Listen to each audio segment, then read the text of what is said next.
Good morning, dear participants. We welcome you to today's webinar organized by the Corporate Reporting Faculty of our great institute. We will start right away with the national and ICAN items. And then we will hand over the floor to the board chairman of the Corporate Finance Management Faculty, Mr. Femi Jayala, FCA, who will moderate the proceedings for the day. Please be on standby as we commence. Thank you very much.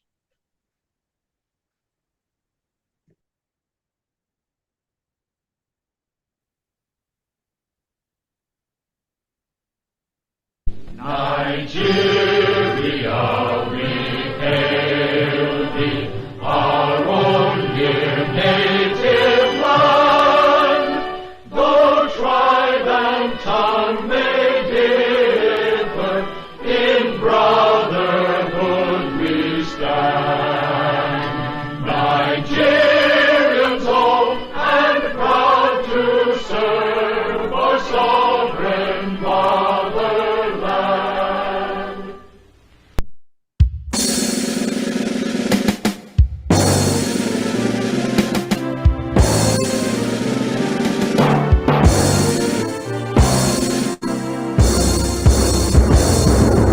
Let's go, like and fount of treasure in triumph of an array, standing stronger in harmony, building a land together. Dreams of a founding fathers, we are striving to attain our dreams and values that we share. Through all ages be sustained. Institute of Chartered Accountants of Nigeria.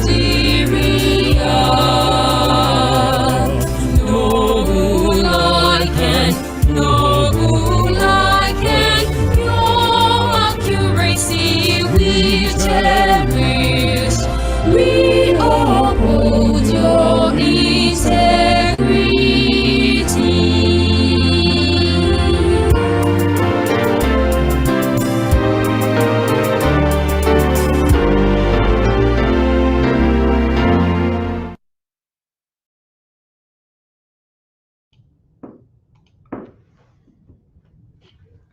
Okay, thank you. We yield the floor to the board chairman, Mr. Femi Jayala. Thank you, sir. Good morning, professional colleagues, participants, ladies and gentlemen. My name is Femi Jayola. I'm the Group Chief Conduct and Compliance Officer for the Access Banking Group. I'm also the Chairman of the Corporate Finance Management Faculty for the 2024-2025 presidential year of the Institute of Chartered Accountants of Nigeria. Thanks a lot for making out time to join this webinar. One of our core objectives at the faculty is to leverage experience of and knowledge of our members and hopefully be able to pass on that education and knowledge to members of the Institute and the public at large.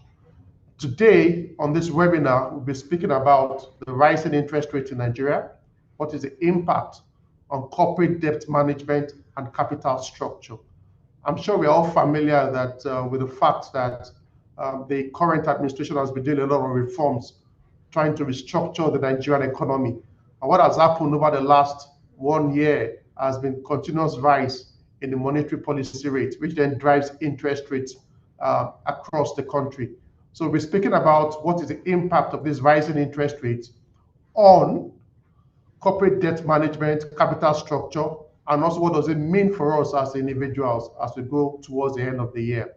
To do a paper on this topic for us is Mr. Suleiman Ishola. Can you please flash his profile on the screen so that everybody can get an insight on what his background is as he takes on through this relevant topic at this junction in our journey to economic reforms. So Mr. Suleiman Ishola is an associate member of the Institute and a CFA chartered holder. He works in the financial advisory service of Deloitte Nigeria as a senior manager, where he leads the valuation and modeling team. He was seconded to the investment team of Actis Africa Private Equity in 2018, where he was involved in portfolio monitoring and management, and also facilitated the investment of additional capital into a portfolio company. He joined the financial advisory team of Deloitte South Africa in February 2020, where he worked on clients across South Africa, including Malawi, Mozambique. He has advised on several private equity firms, conglomerates, strategic and financial investors on diverse transactions. His experience includes financial modeling, due diligence advisory, business valuations, and mergers and acquisitions, both on the buy and sell sides. Among others, he holds a bachelor's degree in accounting from the Obafemi Awolowo University with first-class honors, and is a member of the board of the Corporate Finance Management Faculty for the 2024-2025 presidential year. So I would like on this point to welcome Mr. Suleiman Ishola to take us through his presentation. Thank you very much. Thank you very much, Mr. Chairman, and good morning, everyone. It's good to be here. Just Yes. going to present my screen.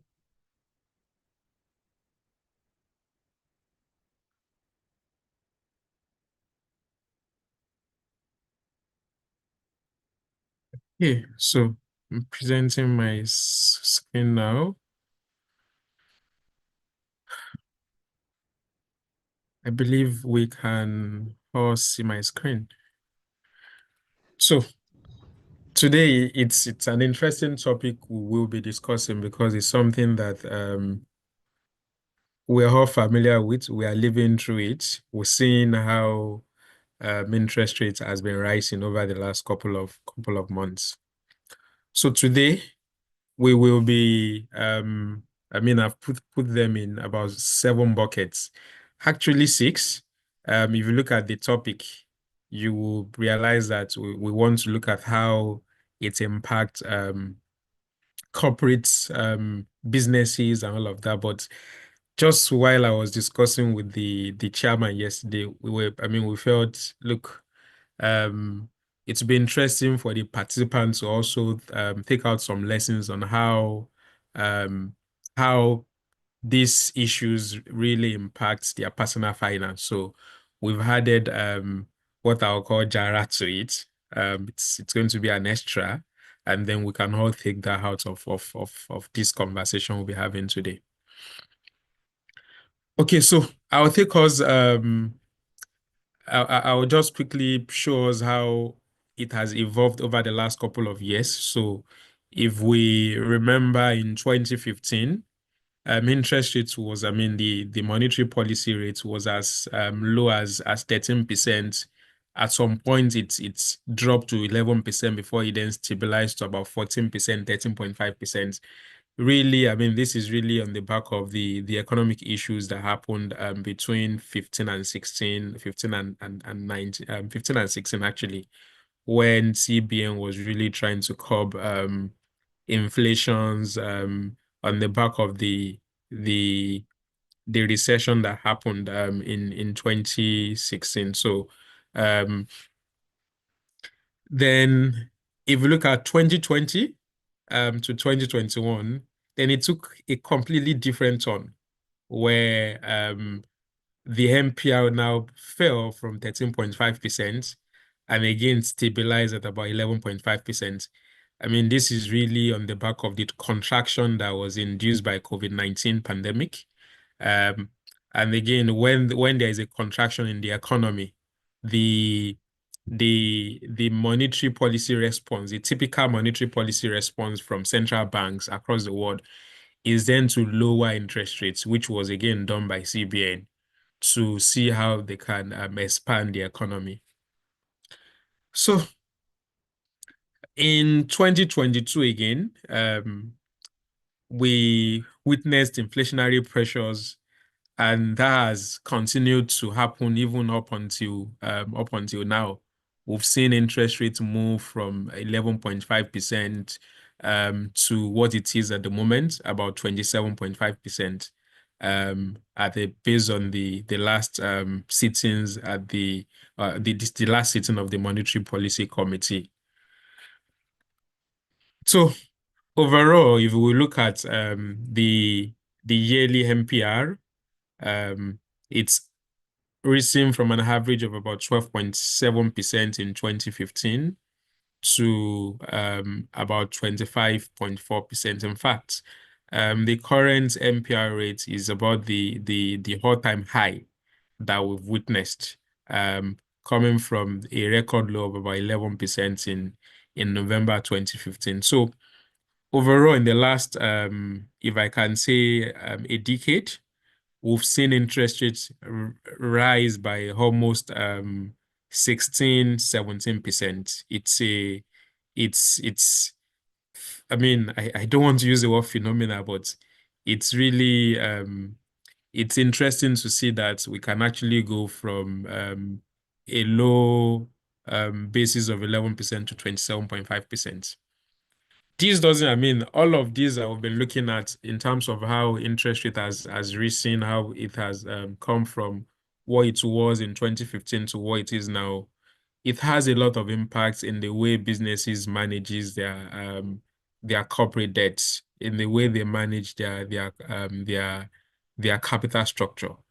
And again, when you see the central bank sitting and giving some position on monetary policy rates and the interest rate environment generally, it has a lot of impact on businesses and the way they make some decisions. And this then impacts the capital structure mix that businesses take in terms of their debt and equity.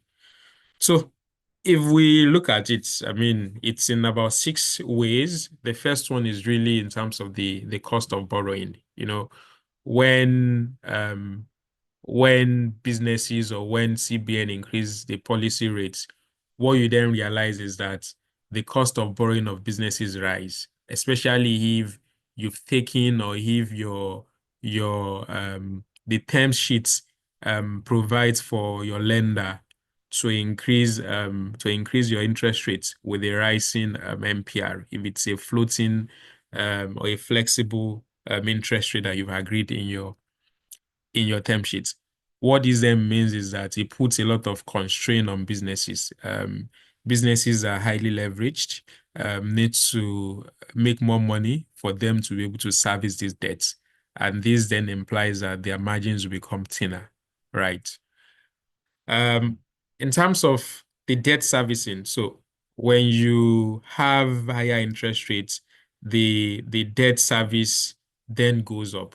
This then again means that you need to make more money to be able to service your debt because you want to avoid the risk of default. You don't want to default on your debts. Where this becomes impossible, where you find it difficult to service your debts and all of that, then you see businesses now considering refinancing. In some cases, you even see businesses considering raising equity to service their debts, right? Or in some instances, you see businesses trying to restructure their debts or trying to negotiate for a better terms.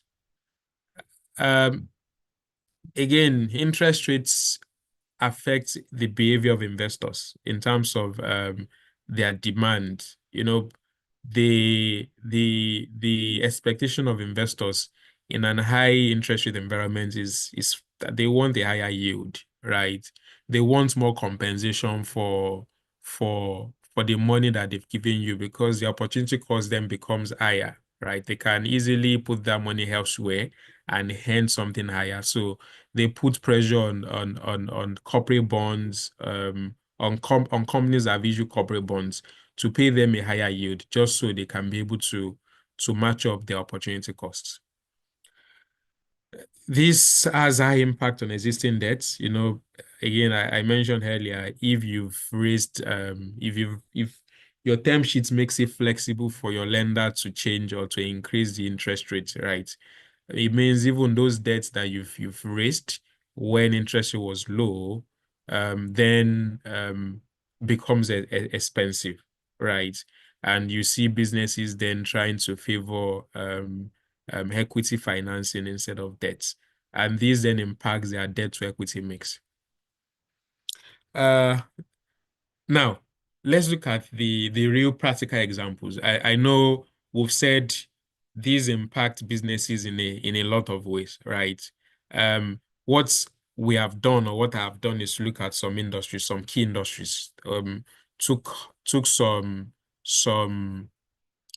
major companies that operate or that are listed in Nigeria and look at the relationship between their interest coverage ratio and the MPR. I mean, just to remind all of us, we know what interest coverage measure ratio does. Is really an indication of the financial health of the business. You know, a higher interest coverage means the business is financially healthy, and it means you can easily repay your debts despite the existing I mean in terms of whatever interest rate is. So you will realize that in 2015, and if we start off with the first one for TMT, businesses in the TMT industry, right? You will see that in 2015, MPR was quite stable. You will see the way the interest coverage ratio sort of increased or rose. At some point it stabilized. And then you will see when it started increasing from, say, 2021, right? Then you then see what happens to the interest coverage ratio. Interest coverage ratio then starts dropping. It means businesses are unable to service their debts, or they are unable to meet up with some of their covenants, right? Which signals a risk of default. I mean, usually when businesses are raising debts, there are some covenants that they're expected to meet up with. And when you fall short of either or any of those covenants, usually interest coverage is an example, it means businesses then fall risk of default, right? And I mean, we know what happens when a business defaults on its existing obligations. It's slightly different for healthcare industry, and I would say, I mean, I think mainly because of the defensive nature of some of this stock. If you look at life sciences and healthcare and even consumer, you realize because of their ability to pass on some of these costs to their consumers, right? It doesn't really impact them significantly as you will see for TMT. So you will see that for healthcare, for consumer, at the point when interest rates start increasing, when MPR is increasing, it sort of still stabilizes in terms of their coverage ratio, right? So, and it's similar for consumer business. So when MPR is increasing, the interest coverage sort of stabilize in a way, right? Okay. So, it's largely similar for industrial as well as oil and gas exploration, and I think this is really been driven by what I would say the the the ability of this industry to earn in FX, especially for oil and gas. You will see that despite the increase in the MPR, right? You see that even for them, interest coverage is increasing because what that means, I mean, if we look at what has happened in the oil and gas industry, I'm sorry, with the exchange rates, right? During this period as well, we witnessed a lot of devaluation in currency, meaning they are able to earn more locally when you compare, I mean, in local currency. And this really changes the dynamics for them when you compare them to some of the other businesses or some of the other industries that we've discussed earlier. For industrial, you will also see that it's as MPR increases, the interest coverage declines habate marginally. So what we need to notice, I mean, interest rates really impact businesses when CBN makes decisions, you realize that interest rates really impacts the way businesses mix their debt and equity, the way they price their products, and the way they really relate with their consumers. Because again, you need to ensure that despite whatever is happening in the market, people are still able to afford your product. So from the charts that we've shown earlier, there are three key things I want us to take out of this. I mean, overall, increase in interest rates negatively impacts the interest coverage ratio of companies, and it means it negatively impacts their ability to meet with the covenants that they've agreed with their lender. So this then suggests that the higher interest rates increase the cost of borrowings, and then makes it really challenging for companies to service their debts, right? Also, I mean, on the opposite side, when interest rates decline, it has a positive impact on interest coverage ratio. This then means the cost of borrowing is quite affordable, and it means businesses will now consider utilizing more debts in their capital structure when you compare it to situations where interest rate is high and they find it difficult to meet up with their debt service. When the monetary policy rate and interest coverage ratio are growing at the same time, you know, it signifies that the earnings before interest and tax has improved significantly, and then the businesses is really able to service its debts, right? So when you see that the MPR is increasing, the interest coverage is increasing, especially for those defensive industry that I mentioned earlier, it means they are really able to pass on those increases in interest rate to their consumers or to their customers, and then they have a healthy habit, and they are able to service any debts that they raise because it really doesn't matter to them. Okay. Now, how does all of these, I mean, I've mentioned that when interest rate is increasing, it impacts the way businesses look at their capital structure. And then you'll be wondering, why should they worry about the way they finance their business? Why should they worry about how they mix their capital structure? It's important, I mean, for you as a business manager, as an accountant, as a CFO, to really optimize your capital structure, because when you optimize your capital structure, remember, the main purpose of a business is to maximize the shareholders' value, right? So when you do this, you enhance profitability of the business, and then you enhance value for shareholders. And when you do otherwise, you're really increasing the financial risk of the business, and that business faces a risk of bankruptcy. Now, the first way I will say, the first role, I will say capital structure plays in corporate finance or in corporate funding is really in terms of your cost of capital. When you optimize your capital structure, when you mix it in the right proportion, you are able to minimize your cost of capital. I mean, if we remember the whole essence of the MM1 and MM2 theory, right? You're really trying to stay at that capital structure that minimizes your WACC, right? So when you mix that capital structure in the perfect way, you're able to reduce your interest expense. You are really also able to enhance your corporate value, the value of the business, because it means at a lower cost of capital, you are able to maximize value for that business. The second one is around the financial flexibility. When you have an optimal capital structure where you have the right mix of debt, you have the right mix of equity, you're able to flex in terms of whether you want to raise more equity. You're not under any form of pressure. You're only responding to the market needs. If at a point in time you realize that the interest rate environment is good, is a good time to raise debt, you can go for it. when you realize that no, you have some people that are willing to bring in some patient capital, some patient equity that works for the business, you're also able to go for it. So it's important that you consider how interest rate affects your capital structure, because when you then have a good capital structure, you can really be able to you can have flexibility around your financing. The third one is really around um, how it enhances or how it helps in managing risk. Remember, um, as we say, debt is really like a fulcrum.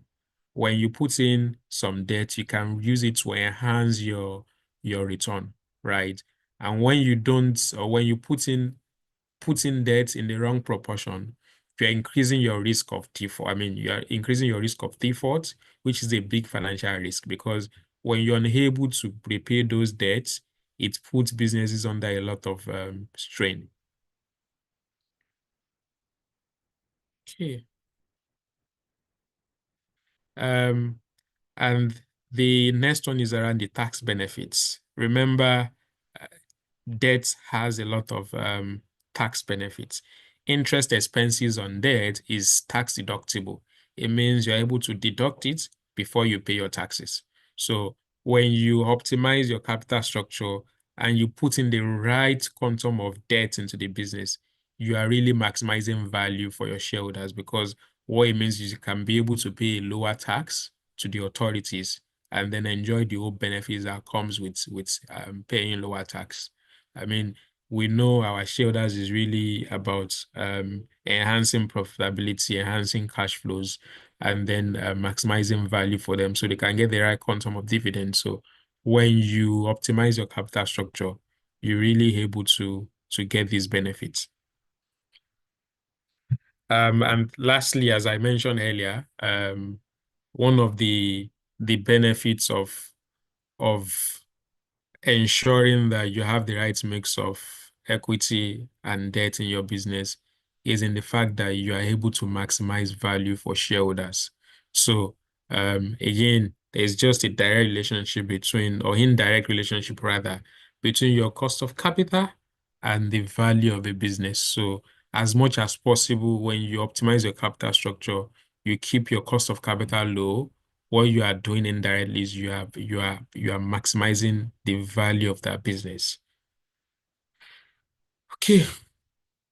Now, I have a couple of charts again where I would like us to see how rising interest rates has really impacted the debt to equity mix in various industries. And it will be interesting to see that you realize that when interest rate is rising, because of the impact um, on their debt service, because of the impact on their borrowing cost, you will see that a lot of businesses avoid it, right? And this is empirical. So if we look at this, for instance, you will see that for businesses in the TMT industry, just look at it. When MPR was relatively stable, right? They they have some they have good quantum of debt in their business. It peaked in 2023, right?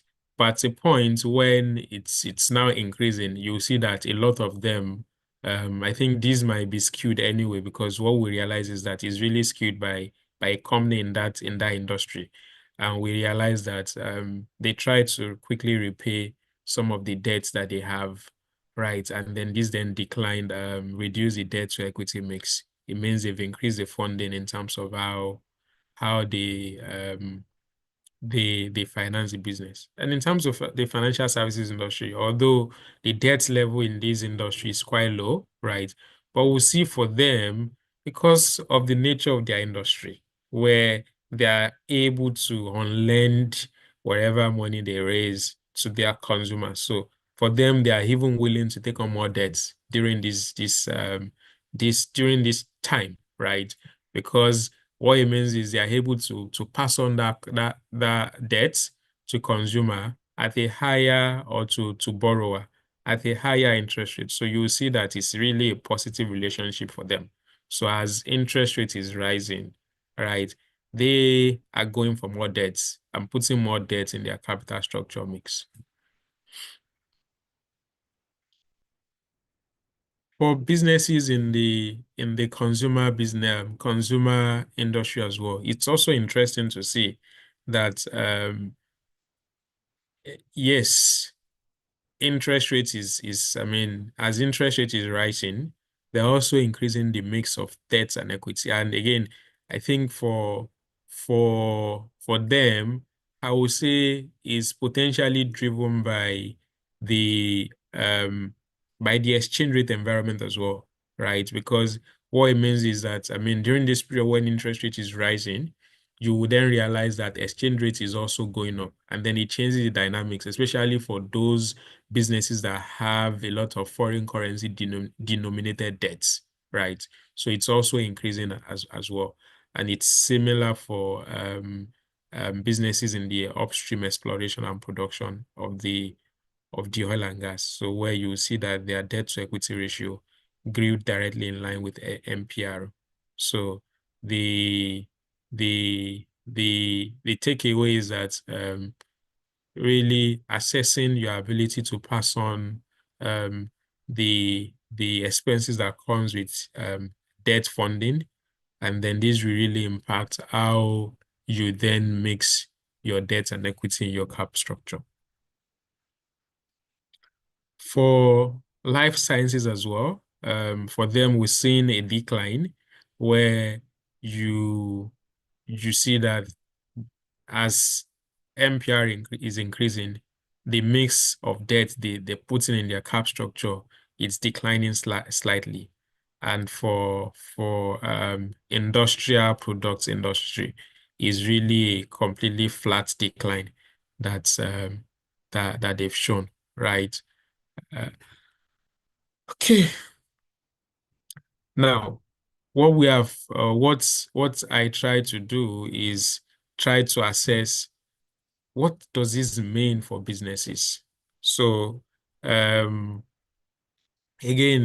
there is a general belief that when interest rate is increasing, what's happening what's happening to businesses? Are businesses able to survive it?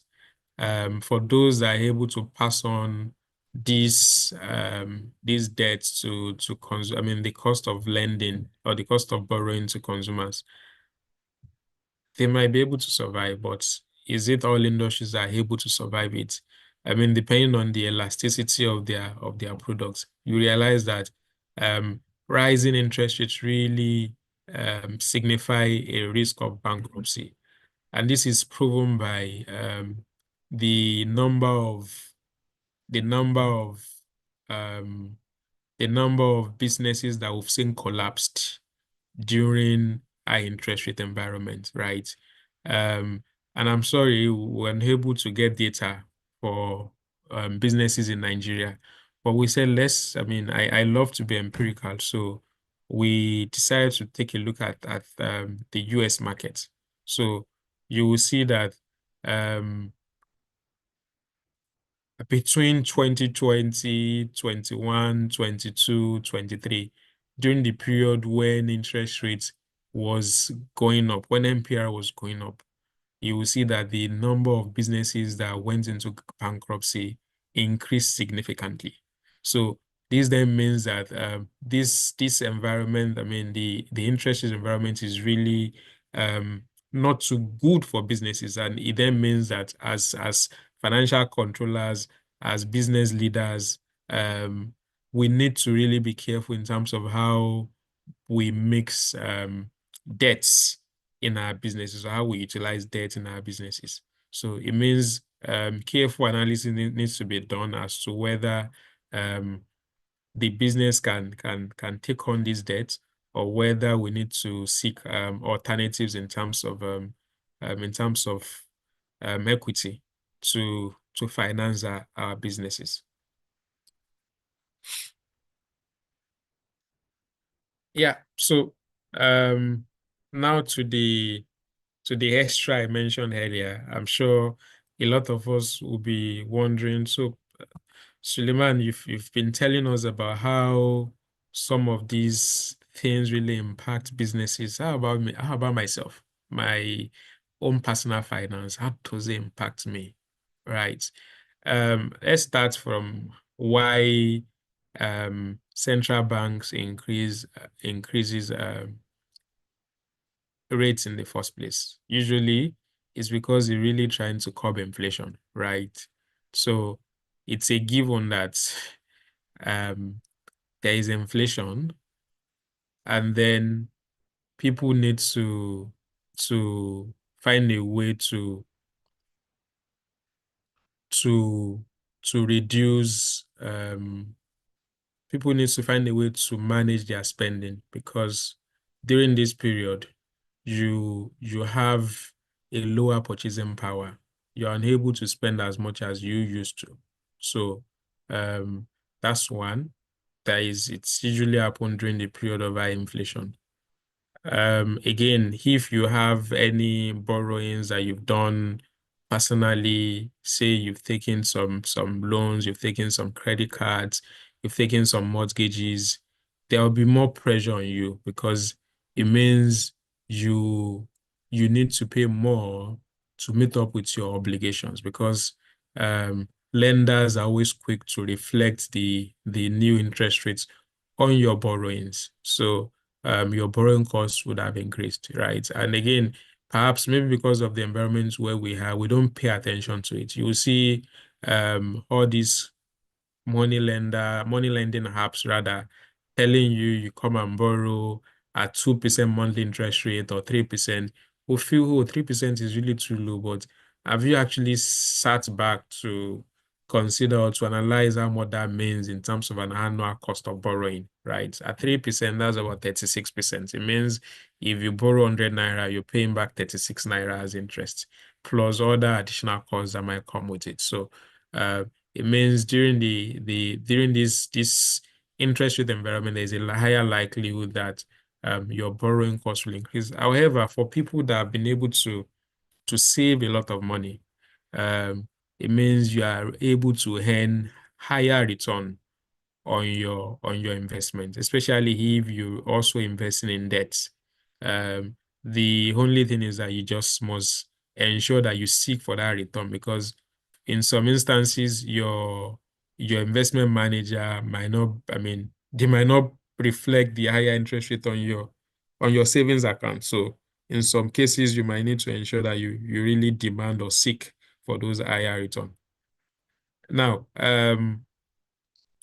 what does higher interest rate environment, higher interest rate says about economic conditions? Really, interest rate is an indicator of economic health, right? As I mentioned earlier, central banks across the world use interest rate as a monetary policy, right? When the economy is contracting, right? And they want to expand the economy. Say the economy is really facing a declining GDP. They want to enhance productivity. They want people to be able to access funding just to drive productivity, to drive production and increase GDP. You then realize that what central bank does is to reduce the interest rates, where people are able to access funding at a cheaper cost, right? So and when the opposite happens, when the economy is perhaps overheating, the central bank can decide to then increase interest rates to slow down the economic growth, right? And then what we're trying to say is we need to assess we need to use the interest rate environment or the interest rate decisions of central bank to decide what is potentially going to happen in an economy. When you realize that government is increasing interest rates, you know some jobs might potentially be lost in the future.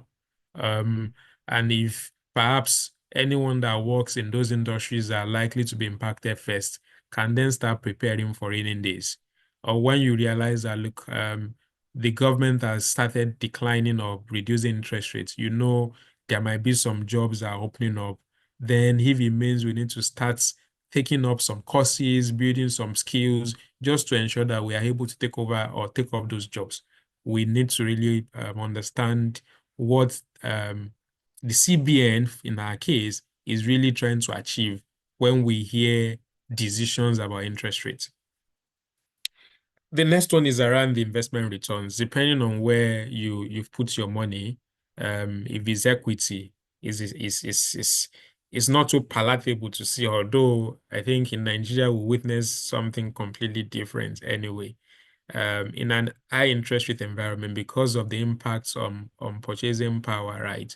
You realize that equity don't perform well because people are not able to buy a lot of what's it called?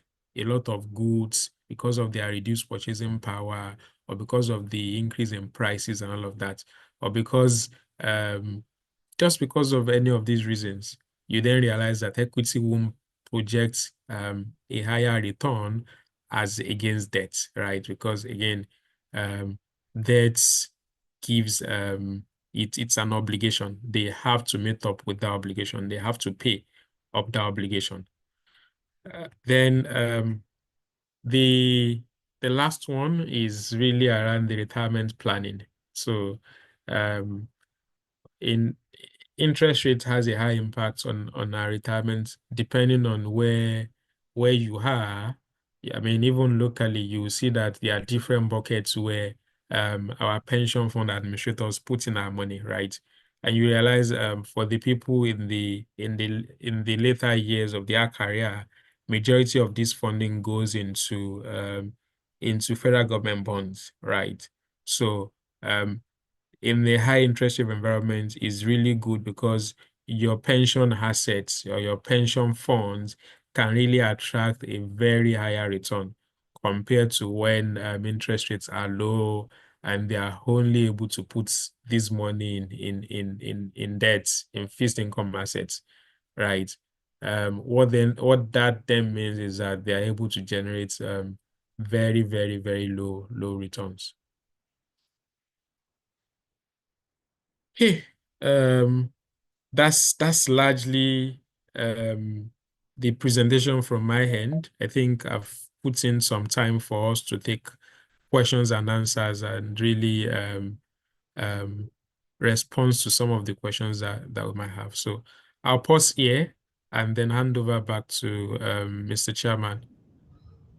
Thank you so much, Mr. Shola, for that insightful presentation. To summarize very quickly, it's taking us through how interest rate has gone up from about 13% in 2015 to about 27.5%. So clearly we are in interesting times, and clearly the CBN is looking to tame inflation as impacting negatively on the economy. We've also talked about the impact on the cost of borrowing for corporates. What does this mean for corporates? So clearly, as the interest rates go up, then the cost of borrowing increases for companies as well, which then potentially is passed on to consumers as well. We've also talked about the different impacts across industry and how different industries are being impacted by the increasing interest rates. We also talked about the impact on borrowing in terms of debt servicing capacity, capital structure management. So what I see in all of this is that for accountants and chartered accountants or people that manage the finance function among our members, these are interesting times. These are opportunities for us to demonstrate those skills that we've learned. As we were speaking through the presentation, I could recollect all the concepts I learned way back when I was doing ICAN in 1999, 2000. Cost accounting, financial management courses, and I could connect again with those concepts. So those things are things that you learn and you always take forward in your day-to-day activities. Then we talked about optimal capital structure, the importance of optimizing your capital structure to ensure that you're actually giving shareholders value, because that's the bottom line. And very importantly is the concept about how this affects us as individuals, things we need to watch out for in terms of our debt profile, our retirement planning. How do we invest so that we are getting the right returns on our savings and investment as well? There are quite some questions on the QA chat, which I will just try and go through so that the moderator can give us his perspective on some of those questions. So the first one is from David Apaflo. I hope I got the name right. So the first one is around, is the Nigerian economy really interest rate sensitive? Because it appears it's more driven by FX rates. Do you have any data or insights you can share to determine the effect of these two metrics on the Nigerian economy? So what's the play between interest rate sensitivity in terms of driving the impact on our economy and the FX rate? What's your view?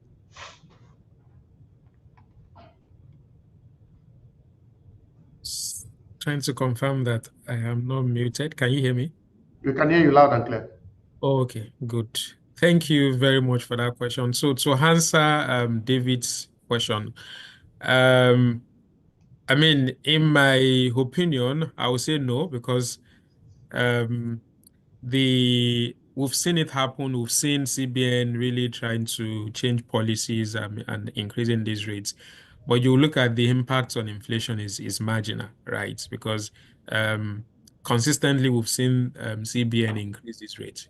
So I'll say you're right. It's mainly driven by exchange rates. But again, when you look at the relationship between interest rate and exchange rate, is also direct, because what then happens is when you see interest rate going up, what they're literally trying to also do is to attract foreign investors, to improve liquidity in the FX market and to be able to stabilize the exchange rate. So the three are really intertwined. You can't manage one without the other. I mean, and the data, while I might not really have that data on top of my head, but again, we've seen that locally in Nigeria, we all know we are averse to debts. And what that means is when people don't take on debt, no matter how much you try to use this to manage the monetary policy, the impact will be very infinitesimal.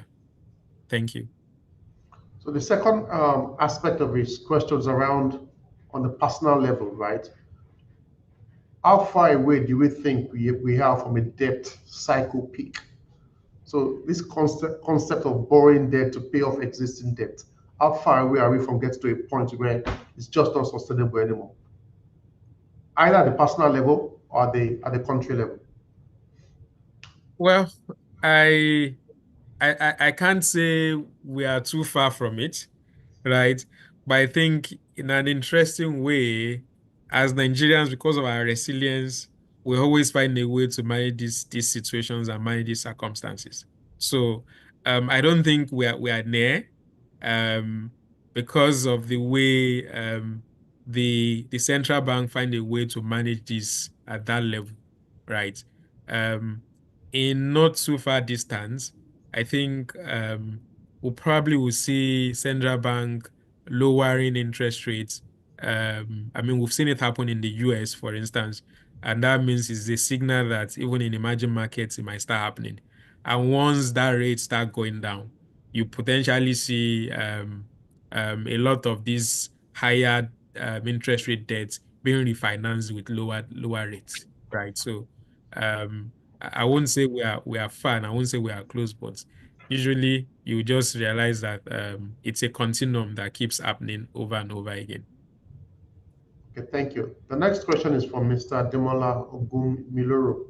So the first one is around what are the factors driving inflation? So we've seen the CBN change the monetary policy rates, trying to react to the inflationary trend in the economy, right? But what exactly is driving this inflation? Because the rates, the MPR is being increased, interest rate has gone up, but then this inflation is not going at the same pace, despite the increases in the monetary policy rates and its implications on interest rate as well. Yeah, thank you very much, Mr. Chairman. If we look at the types of inflation as we were taught in elementary economics, it's demand pull or cost push, right? And when you look at our circumstance, I won't say it's really been driven by demand, right? In some situations, our inflation is driven by costs. And when you trace back that cost, is really because of our import dependency, right? Um, and again, import dependency meaning we're really struggling to access FX to be able to source raw materials. The cost of these raw materials have gone up. So in a way, it's really looking inward for for things that we can use to substitute imports locally, right? And that can potentially have a way to reduce the inflation. So in terms of what should government do, I believe government is doing everything possible to to um to avert the high inflation rate environment. One of it is, I mean, we've heard government saying over and over, diversifying the economy. We've seen government using the monetary policy part. We've seen government also trying to encourage substitutes for imports. I mean, there is a lot of clamor for CNG, but I think it's really around continuing to look inward to really substitute those imports. And those things are really demanding or increasing the demand for our FX. Thank you. So I think we've talked about import substitution for several years, but we're still not making that significant progress, right? My view, I don't know whether you have the same view, is that we have a number of structural challenges that we need to resolve. Things Yeah. like infrastructural challenges like power, transportation. What are your views if we really want to deal with this issue around being so import dependent as a country? Yeah. Thank you so much, Mr. Chairman. I completely agree with you. We are not where we want to be because it's really not impacting, we're not seeing the major impact. But I would say there has been significant improvement. If we look at, and I'm not sure if that data, I think that data is potentially available somewhere. You realize that in terms of businesses that are exporting products out of the country, it's increased significantly. There is a lot of export drive. We've seen instances where during the last regime, right, where there was some naira for dollar and all of these schemes when you export out, and all of these really recorded massive successes, right? So, but I believe locally or among the citizens ourselves, the mindset there has to be a shift in mindset, which I think that's what the current administration is trying to achieve, right? You will see, I mean, I think at some point the CBN governor went on national TV and said the cost of education, foreign education, we're spending a lot of FX on foreign education, right? Um, that's a lot of demand. I mean, we have a lot of schools locally that people can explore and all of that. So those are really the ways we need to look inward to see how we can substitute. Perhaps there have been a lot of focus on say consumables, right? And then the CBN governor himself went online and said, look, um, foreign education is a major demand for FX, right? I think there is foreign education, there is also health chip, Okay. right? Healthcare. So those are really areas that I mean it's been proven by those at the helm of affairs that they are really what's taking our FX. That I mean, it's now shown that it's no longer petroleum products, right? But the expectation is that yes, this should start declining, but it's still there. It means we potentially needs to look beyond all of those things that we thought were really the demand or were really the driver of FX demand in the past. Okay, thanks a lot. So just to go back to the Q&A, we have Mr. Babatunde Adebayo. He asks that in Nigeria today, where the cost of living is so high, why does CBN keep increasing interest rates? Yeah, thank you very much, Mr. Chairman and Babatunde for that question. So when you say cost of living is high, the question is why? Um, because of higher inflation. high inflation, more money is chasing fewer goods. That's really the simple definition of inflation. What then that means is in in theory, what needs to be done, which is what CBN has done, is to increase interest rate because it means there are a lot of money in circulation that is then chasing fewer goods, right? And trying to curb in all of those money, right? So inflation can come down. So for me, I think is a step in the right direction. Let's curb inflation. Over time, as we curb inflation, as inflation goes down, then the cost of living can then improve, right? So it's usually temporary, and globally, that's always the first response you see from central bankers in a way to curb that cost of living issues. I think the comfort, if I can add to that, is that in the US and the UK, they've gone through this phase as well, where the central banks or the regulators or the monetary policy in those jurisdictions were increasing interest rate as well to curb inflation. So in those markets, they are beginning to the rates are beginning to come down. Hopefully, we'll see the benefits of these actions being taken by CBN down the line as well. Thanks a lot. So the next question is from Mr. Balogun Wasiu. So he's asking a question about equity financing. So it says if a company decides to have completely equity finance in its capital structure and the company is doing very well, what impact will it have on the valuation of the company?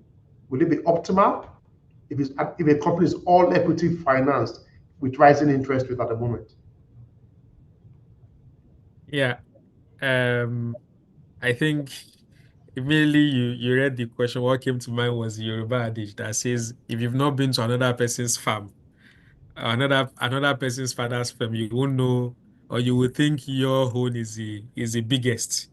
So to answer your question, the maybe not, maybe the valuation is not optimal, and the reason is there is a tax advantage you can obtain if truly the business is doing well. The business can afford to take some debt, right? Meaning there is a capacity to repay, right? Why then finance the business with expensive equity? Equity is really expensive. Equity is very expensive because of the risk that equity shareholders take in the business. They are the residual owners of the business. They demand for higher return, much more than the debt holders, right?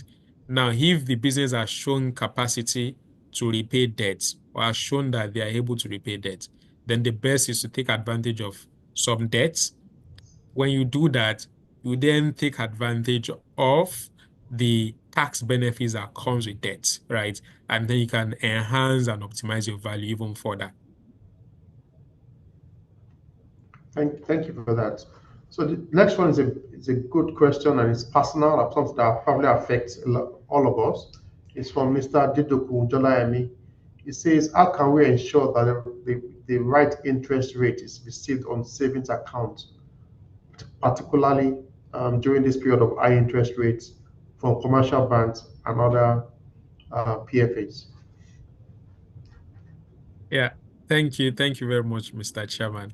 In terms of the PFA, I don't think locally in Nigeria, I don't think it's really non-discretionary. We are not able to choose where and how our PFAs invest. I think it's really, and I think I think Pencom has done well by opening up the ability to move and to port from one PFA to the other. Is really assessing the yield you're getting from your PFA, and if you think it's not the best in terms of what the market is saying, you can then port to the other one. And the same thing goes with the rates from the banks. One, monitoring the market and knowing what the interest rate environment looks like, and then using that to gauge whether you're getting a fair return from your bank. I mean, it's easily, if you're not getting a good return from your bank, you go to another one. There are different mutual funds and all of that offers an interest rate which one can assess. So that's my response to that. Okay, thank you. There are lots of questions, which is good. It shows that it's a very topical issue that people are keen to get to grips with. So the next one is from Mr. I hope it's from Folaromi Shukoya, right? It's around capital structure. And it's saying for a growing business, which capital structure is optimal? Is it debt financing, which has implications in terms of the rising interest rate, or money being generated through the business, either from in terms of equity or from internally generated funds in terms of the profit itself, more like in reinvesting the profits basically. Yeah. Yeah. For a growing business, is always best to finance with equity, um, and a lot of reinvestment from your retained earnings. At the point where you have grown, you've stabilized, right? You can then assess or do a a debt capacity assessment to understand how much debt you can take. Because look, debt comes with a lot of covenants, which you must comply with. So for a growing business, you realize that your cash flows are usually unstable, and lenders will not, anytime you default or you break that covenant, they will kick in. So the advice is always, for a growing business, consider using some equity um, and reinvestment. But when the business then stabilizes, you can start introducing debts based on the capacity of the business to repay. Thanks. So the next one is from an anonymous source. It's quite interesting. So there's always been this debate around the FX rate. And since we are now saying that our economy is largely driven by FX rate, right? The question is, should CBN not then fix our FX rate? And if they do, what is the consequence? So there's this debate around, should we free float the Naira? Should we do a combination of free float, but up to a certain extent, or do we just peg it? We've gone through different FX regimes in the country. So what's the optimal FX policy in your view? Yeah, that's a tricky question. And I won't say whether one is preferable to the other, but I would say um, we've used the fixed regime for a certain period. Um, Data experience has shown us what it could lead us to, right? We've seen instances where a lot of foreign businesses could not remit their dividends back to their source country because of the FX issues.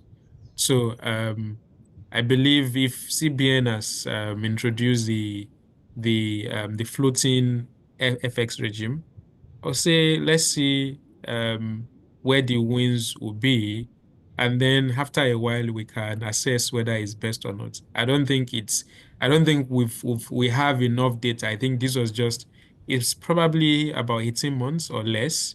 So it's too early to make a conclusion as to whether it's best to go with a floating or fixed. But what we've realized is in a lot of countries you will see that a lot of countries uses fixed FX regime, mainly just trying to ensure that they manage it. Yep. Okay, the next question is around something we always call Nigerian factor. And the question is, why do we always look at developed countries in terms of their approach to dealing with problems, rather than looking at the peculiarities of ourselves and then looking for solutions to solve those problems? So I guess it's around the fact that in the developed countries, they use our interest rates to try and tame inflation, right? But the question is, yes, that's worked in that market. Will it necessarily work for us? Is there a Nigerian factor we need to consider and then look at what works for us, given our peculiar circumstances? I mean, that's an interesting question and tricky one again. Um, while I have not been in that position to make those decisions, I'm unable to say this is why they are doing this. But um, I won't say those responses are faulty. In a way, the best way to respond or to solve a problem is to look at how other people have solved it. Then you can then start to perhaps personalize it or customize it to your local environment, which I would say perhaps maybe that's where we need to do more work in terms of really um, personalizing or customizing those responses to our local environment. So if it has worked elsewhere, it should work in our country as well. So why it's not working might be in terms of the local nuances that we need to take into consideration. Thanks. Another interesting question, which I think I can answer as well, is from Joseph Adebayo. And it says that it seems that it's only banks or lenders that benefit when there's a rise in interest rates. He's had some money in his savings account, and there's not been any increase in the rates since 10 months. So I can directly answer that. That's wrong. Please reach out to your banks and flag this. And the good thing as well is that the Central Bank of Nigeria has a guide to bank charges that shows that the interest on savings accounts should move when MPR changes. So please reach out to your bank and complain about this. Clearly, something is wrong somewhere. The next one is from Mr. Demola Ogumiloro. He said, in the past, we've had a fixed exchange rate system, right? Why can't we do that now to just deal with the fact that the Naira keeps depreciating? I think the good thing is that I think in a few days or the last 1 week it's been appreciating, but I'll leave that to you. Yeah, I think the why, I think the president and his team has that response as to why we can't keep it. Yeah, I think I don't have a response as to why, but I believe I yeah. think there are different views. I think the other view to think about is that there's a view that a fixed interest rate was subsidizing a few people, right? So people that could actually afford to pay the right market-driven rate were then being subsidized, right? And the argument is that once we can have savings from a market-driven exchange rate, that can then be channeled into other parts of the economy. That's a way to look at it in terms of not having a fixed exchange rate that then is like a subsidy for a limited number of people and not to the general populace. Like I said, it's something that's always been going on in terms of how do we deal with the FX rate, given the implications on the cost of living for Nigerians. Yeah. Lots of questions keep coming through. The next one is from Ijoma Okoro, and she's asking, just a second, and the major challenge is that our economy is not yet productive in relation to its potentials. And the view is that, don't we think that if we keep increasing interest rates, it has implications in terms of productivity in the economy? Interesting question.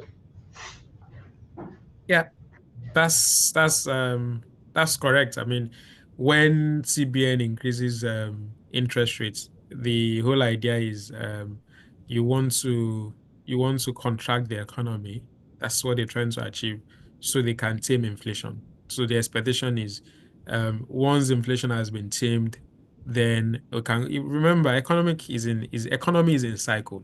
There will be a cycle when there will be ups, there will be a period where there is down and all of that. So it's in cycle of four, right?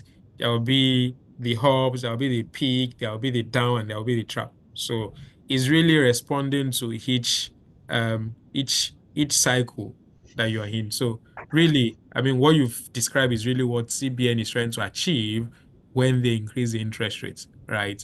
And the expectation is, or the what we can just expect or pray for is that it doesn't last too long.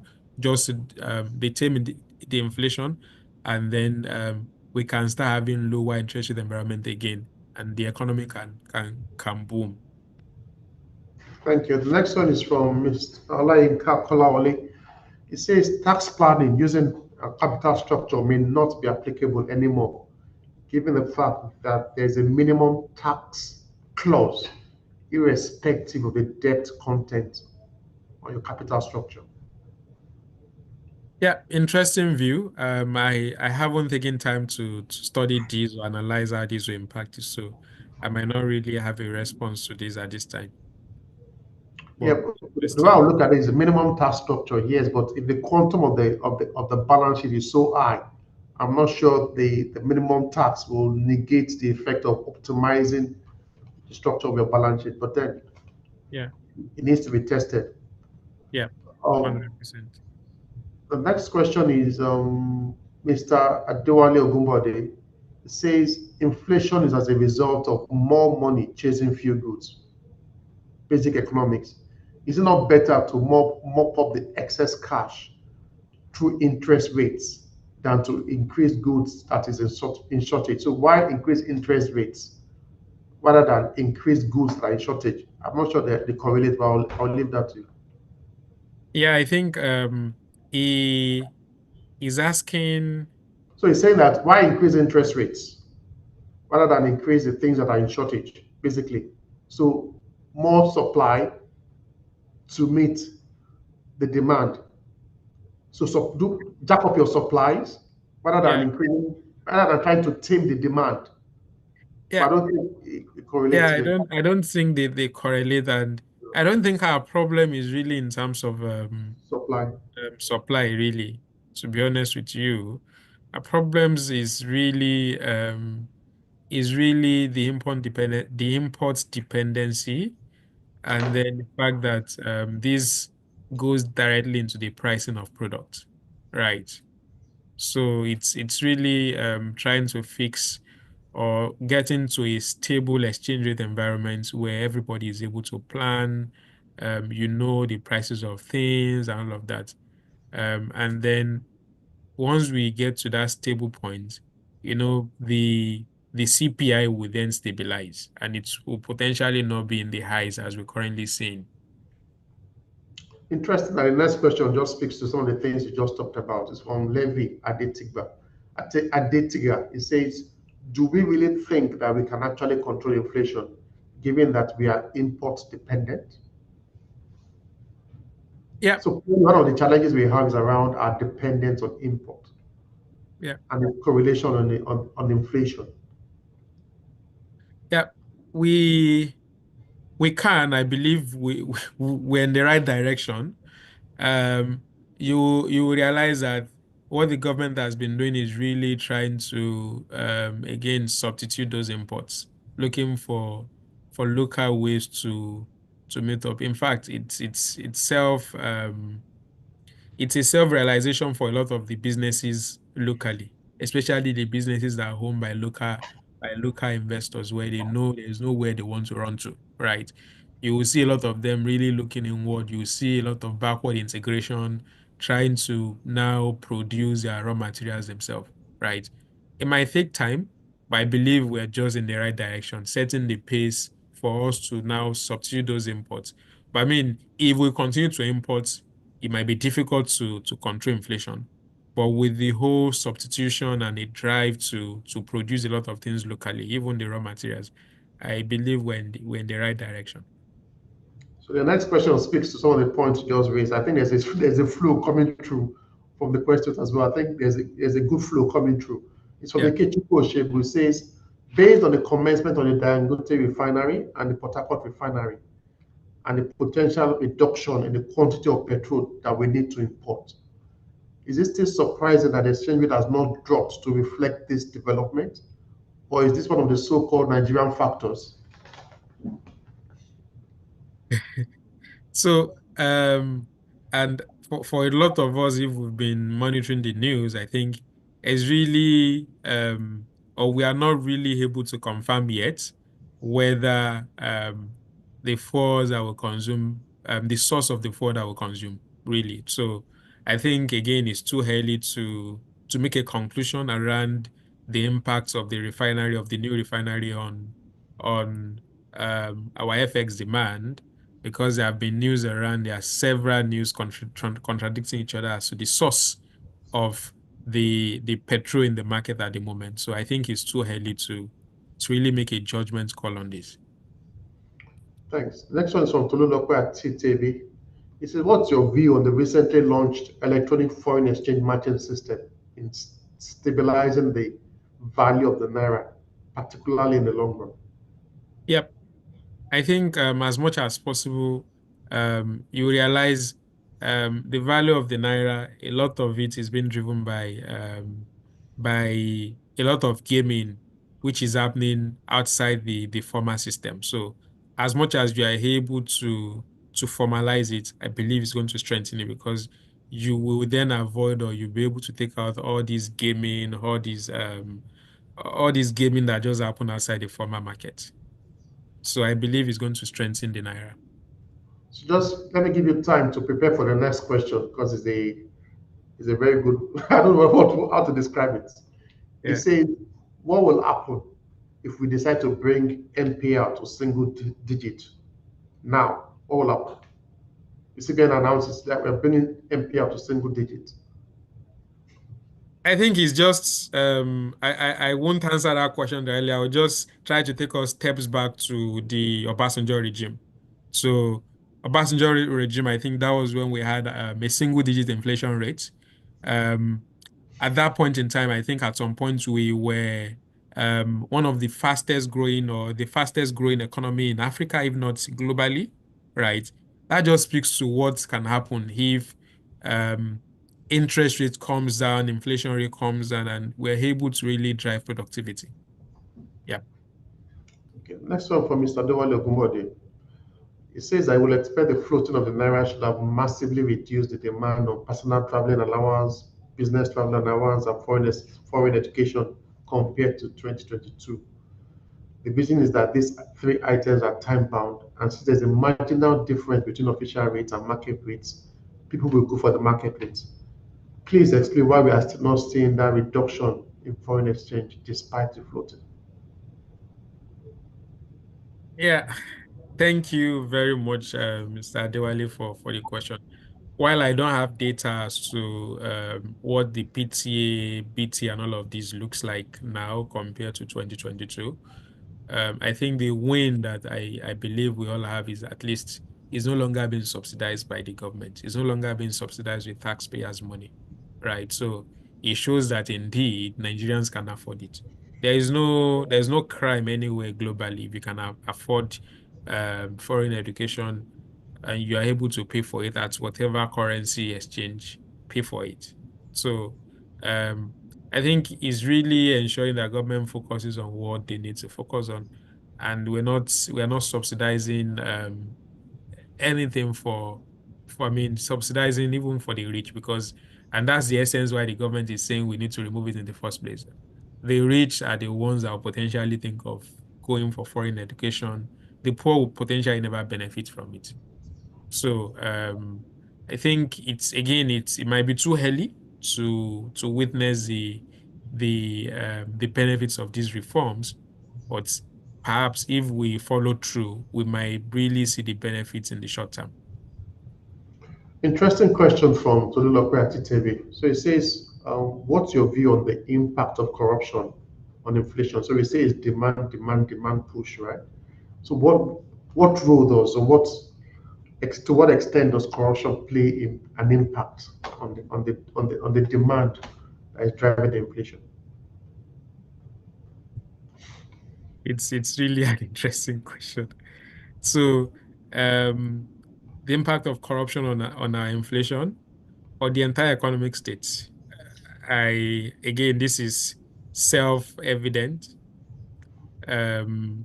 We'll see corruption in the news every day, and we see where we are, right? It's not my view, it's just a reality. It's a reality we're seeing in the market, right? It's corruption, there's issue. It's corruption, people are struggling. So I guess if we block those holes, what it means is we're able to direct those funding to appropriate channel. We're able to build schools. Those that would have otherwise gone for foreign education will stay back locally.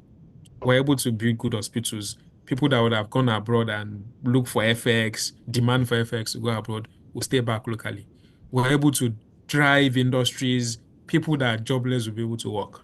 So it's self-evident, right? It's to be honest, it's not my view. It's just obvious. If we are able to tame it, we can divert the funding to other use, and then everybody can benefit.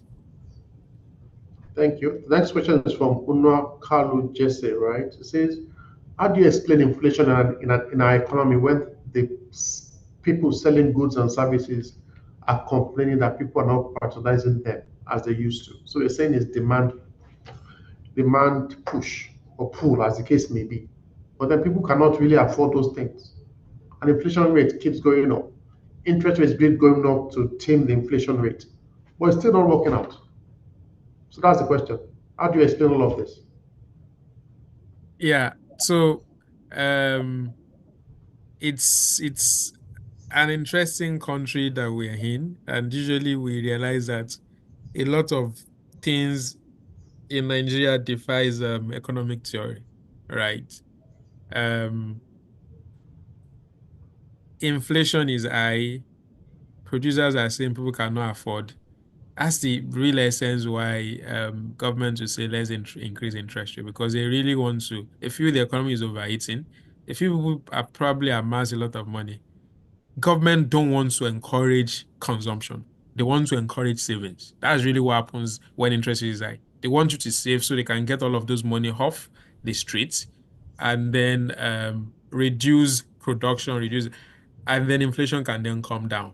So again, as I responded to I think there was a similar question, although in a different form earlier. It's usually for a short term. It's a short-term pain to tame inflation by increasing interest rates.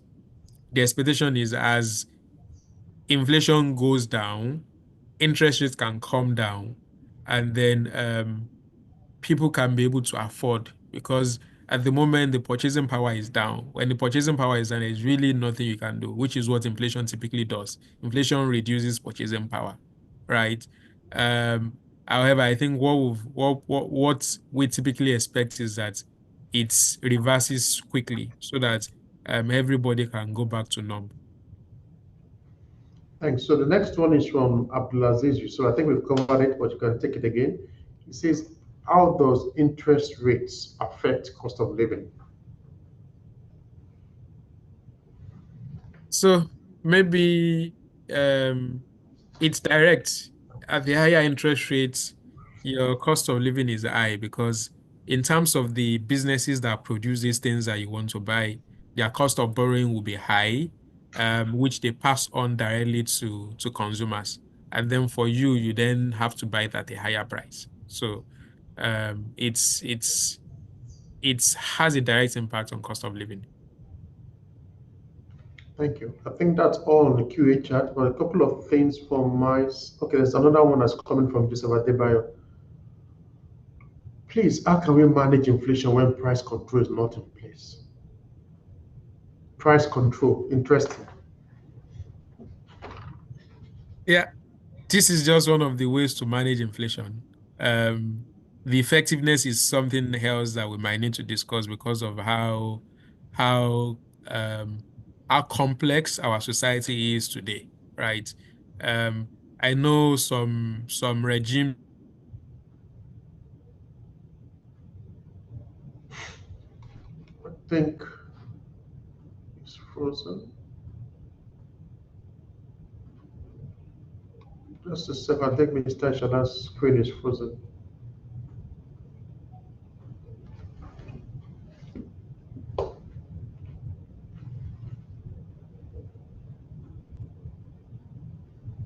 With the markets and all of it.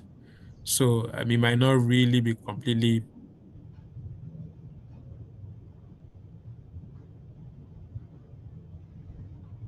I think it's gone off now. Yeah, so it might not really be completely be an immediate solution because of the nature of our society today. Thank you. Okay, thank you. That's the last question from the QA chat, and I think we've done it justice to this paper. Thanks so much. At this point, we would like to call on Chief Dr. Oyakinsolere, FCA, who is not just the Deputy Chairman of the faculty, but also a member of the Council of the Institute of Chartered Accountants of Nigeria. Over to you, sir.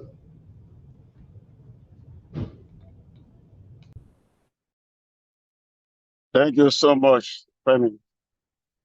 I really want to appreciate Mr.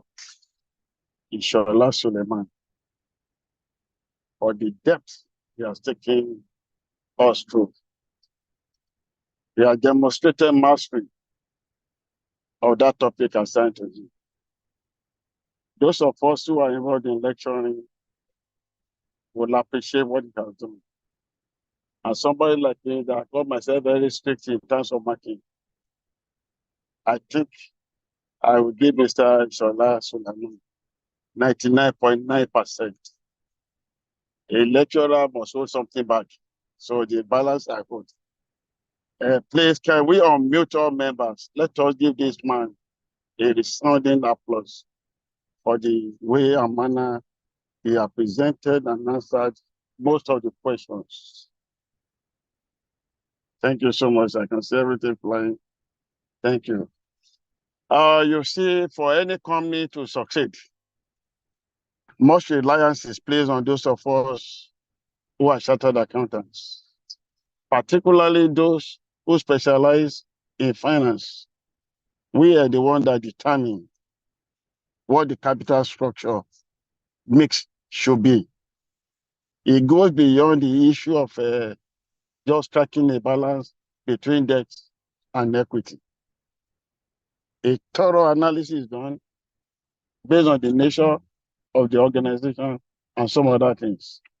Mr. Shola Suleiman drew attention back to those days, those of us who had qualified some few years ago in terms of Modigliani and Miller, their theories 1 and 2, to remind us the importance of all those things we have learned. I have some few things up here that I must really say. For instance, our interest rate regime moving from 11.5 to 27.75, it has got its own implications.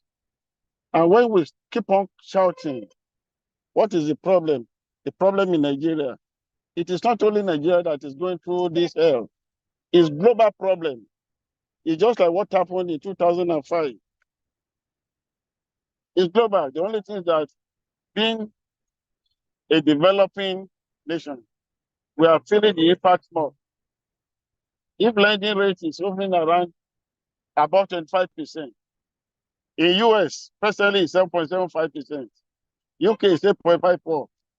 You will know the implication of all those things there. The cost of production in Nigeria is relatively high.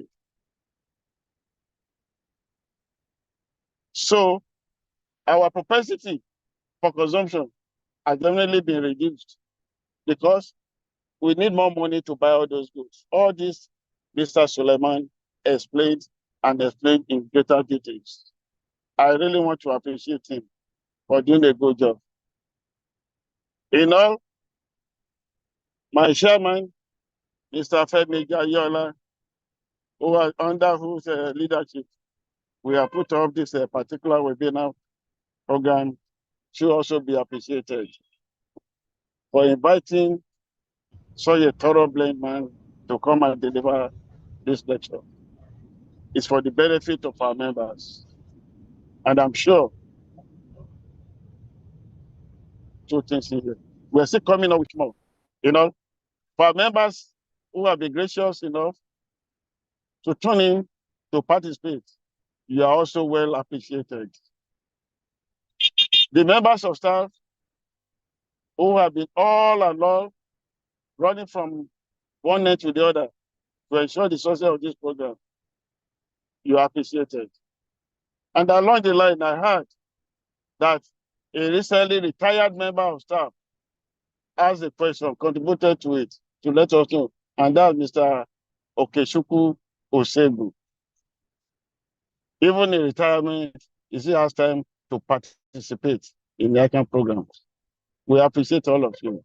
Let me also recognize my colleague on council, who is also a member of the faculty, Chief Ezekiel Anaga. You are appreciated. He's on the call.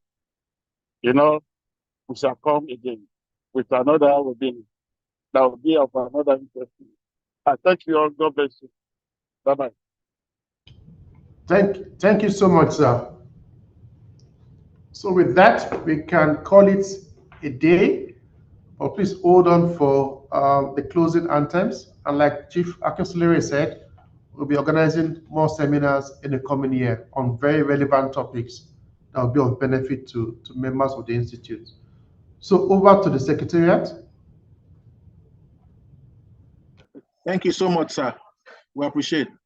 Just a quick one, please, for the participants. Some are asking about the slides. The slides will be shared via your email. You'll get the slides. And then the credit hours will also be uploaded and awarded to you. Thank you very much. We will end with the ICAN and national items. Thank you.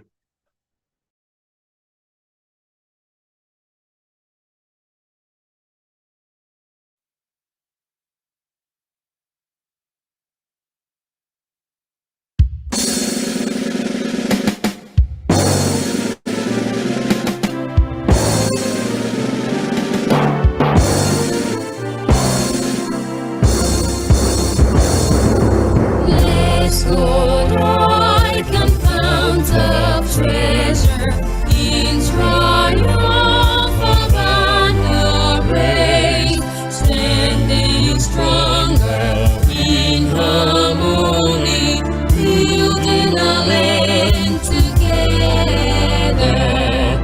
Dreams of a founding fathers, we are striving to attain our counting values that we share through all ages be sustained.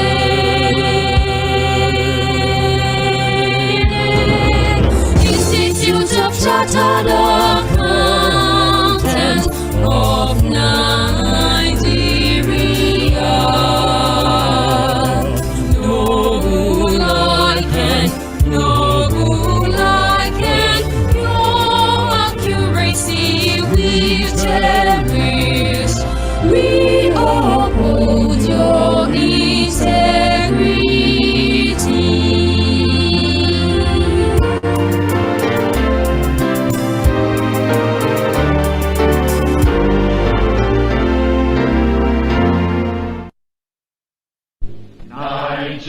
Nigeria, we hail thee, our own dear native land.